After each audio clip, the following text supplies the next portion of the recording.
देखिए, मैंने अभी माननीय सर्वोच्च न्यायालय का पूरा आदेश नहीं पढ़ा, मैं उसको स्टडी करूंगा। और मेरे आज भी याद है कि मैं लगातार लाइब्रेरी जाता हूं, कॉन्स्टिट्यूशन असेंबली की जो डिबेट्स हैं, जब ये रिजर्वेशन पैटर्न आया उसको स्टडी करने के लिए आज भी मुझे उस पर जाना पड़ेगा। बहुत इंपॉर्टेंट है, क्योंकि डॉक्टर बाबा साहब अम्बेडकर के जो है बहुत सारे जो हैं बातें चर्चा उन्होंने जो है उनके कोर्स को उसमें यूज किया है। लेकिन बड़ी बात यह है कि एक पॉलिसी हमने अंग्रेजों के समय से सुनी थी, डिवाइड एंड रूल। मुझे ऐसा लगता है कि ये जो एकजुटता शेड्यूल कास्ट शेड्यूल ट्राइब के लोगों में हो रही है, उसको तोड़ने के लिए डिवाइड एंड रूल की पॉलिसी को इख्तियार किया जा रहा है।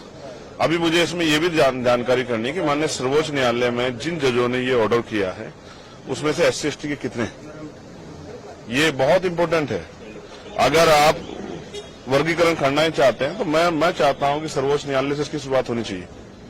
भाई, वहां तो लंबे समय से कुछ ही परिवारों को कब्जा किया, और चलो SC/ST OBC को तो आप घुसने नहीं दे रहे हो, लेकिन क्या सामान्य जाति के लोगों में अवसर नहीं है? तो उनको भी आप मौका नहीं दे रहे हो। तो अगर आपको करनी है किसी वर्गीकरण की शुरुआत तो शायद वहीं से की जाए, सर्वोच्च संस्था। नीचे से क्या करना चाहते हो? क्या मॉनिटरिंग किए कभी SC/ST के जो आपने ऑर्डर किया था रिजर्वेशन इन प्रमोशन का? आपने कहा सरकार दे सकती है, क्या कभी मॉनिटरिंग किया आपने? SC/ST का बैकलॉग भरा गया, कभी आपने मॉनिटरिंग की? SC/ST पे जो कास्ट एट्रोसिटी हो रही है, किन जातियों पे हो रही है, आपने कभी मॉनिटरिंग की? क्या आपको जानकारी है कि क्या आंकड़े हैं SC/ST को जो रिजर्वेशन मिल रहा है नहीं मिल रहा है? उनकी आर्थिक स्थिति के क्या आंकड़े आपके पास? बंद कमरे में बैठ के कुछ भी फैसला ले लिया जाएगा। और मुझे फिर कॉन्स्टिट्यूशन के साथ खड़ा होना पड़ेगा। आर्टिकल 341 क्या कहता है? क्या ये आर्टिकल 341 का वायलेशन नहीं है? आपने इकोनॉमिक वीकर सेक्शन के आधार पर EWS के फैसले को जो है मान्यता दी थी, क्या वो एंटी कॉन्स्टिट्यूशनल नहीं था?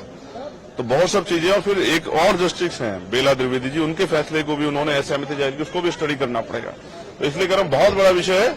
अगर कोई हमें बांटने का प्रयास करेगा किसी गलत मंशा से, अगर वास्तविकता में नीचे जो लोग हैं उनको उठाना चाहते हो, तो जो जितना NFS करके संविदा, लेटरल एंट्री और तमाम तरह से ठेकेदारी करके जो SC/ST की नौकरियों खाया जा रहा है, उस पर क्यों नहीं आप स्टैंड लेते?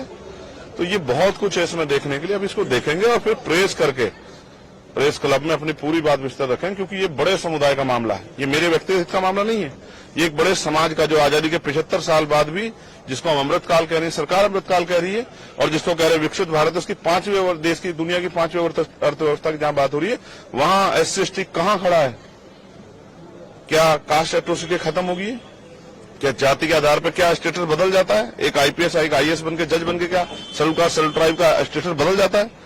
तो इन फैसलों के पीछे अगर कोई गलत मंशा नहीं है और वास्तविकता में इनको ऊपर उठाने का, तो इसको पहले स्टडी करना पड़ेगा। और फिर, क्योंकि हम कोर्ट में नहीं थे, मैं ये भी देखूंगा कि इसको अपोज करने वाले, इस फैसले में SC/ST का पक्ष रखने वाले कितने वकील थे और वो कौन सी जातियों के थे, और SC/ST के विरोध में खड़े होने वाले कौन से वकील थे, वो किन जातियों के थे, कि सबके चेहरे भी उजागर होने चाहिए कि कौन हमें बांटना चाहता है, वो कौन सी पार्टी जुड़े हुए लोग हैं। सब चीजों पर हम लोग जो है बिंदुवार इसकी जानकारी हासिल करेंगे और फिर प्रेस क्लब में मीडिया को बुला के अपनी बात को रखें, क्योंकि बहुत बड़े समुदाय का फैसला है, मिनटों में नहीं हो सकता।